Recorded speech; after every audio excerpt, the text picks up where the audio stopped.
পরীক্ষার টেনশন কমাতে রাস্তার পাশে বসে গঞ্জিকা সেবন করছে একদল শিক্ষার্থী।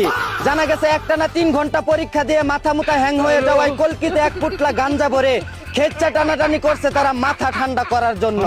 এদিকে মাসে 1.5 লাখ টাকার কম ইনকাম করা ছেলেদেরকে বিয়ের প্রস্তাব দিতে না করলেন নাইরা নামের এক ছিদ্র নায়িকা। জানা গেছে তার বিউটি পার্লারে ডিউটি করতে হলে মাসিক ইনকাম 2-3 লক্ষ টাকার উপরে থাকতে হবে, কারণ প্রতি মাসে তার হাত খরচ আর বাল চুল কাটতেই নাকি 1.5 লক্ষ টাকা খরচ হয়ে যায়। অন্যদিকে কুরবানি উপলক্ষে পাকিস্তানি গাই বিক্রি করে গুলিস্তানি গাই কিনলেন টিকটকার অপু বিশ্বাস ভাই। জানা গেছে পাকিস্তানি গায়ের পাছায় মাংস কম থাকায় তিনি গুলিস্তান থেকে মোটা তাজা ও বড় বাট দেখে দেশীয় গাবি কিনেন মধ্যরাতে কুপাকুপি করার জন্য। এদিকে আরেক টিকটকার প্রিন্স মামুনের বাসায় 150 প্যাকেট কন্ডম দেখে আহ করে চিৎকার মেরে উঠলেন ভুসকি লাইলা।